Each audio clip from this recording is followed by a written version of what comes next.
Mugandinoka, as a mind is even DMB down. Paiko zino ndini ndawa munu watu chifunza chala bunch and this way bunch munungona ngoma na kutoshaura paya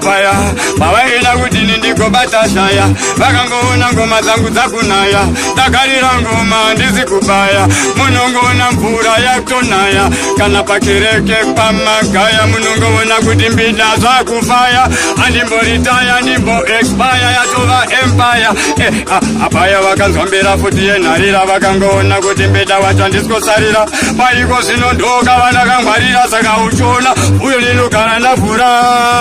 kuitira kuvadhabhura vayafutika vanoda kungondisabhura vatora peni nepepa vakuda ndikanzura asi ndakauya ndichitaura kunge rijinari ndirivo rijinari ndiriita neshinari pakutodiwa chiwenari vanongondiona neta kunge military paiko zvinongoma ndakudzisaura ukanzwa kuti salvation usagaye iami paiko zvinota kutovarova dhami bhutsu iya yekwamotedza mbami vanongoona kuti firimu iya dhimami kana makuda kuti kunobvunza sami anokuudza kuti ndovada vari vangani paiko zvinonda kuvaita njani chienda joza unobvunza punani kana kodza ngoma dzandoridza asi kubatanidza enda ndisikuvhiringidza bvunza mentena ndilula uya hwinza anokudza ndine ngoma dzandopinza bvunza blajaindi bada mari yefaindi ndiri imwe kaindi tarisaini ndivuta ndizi blind munongoona ndabatara bodhoropaindi ndiri munhu wachona pakangosvika vanhu vese vanongoona kuti mbeda andingari yese makiya mota aiwa ndiri vese vaudze kuti ndatova munhu wese ndini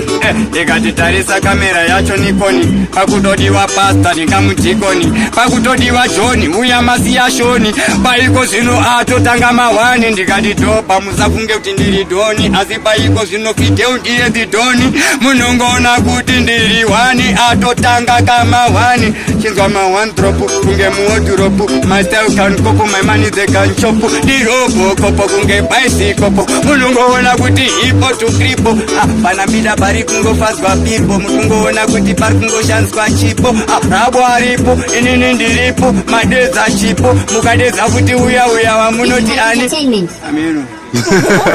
Anzamino buzrabwa Yaman Teleze Yaman Mawala Mawala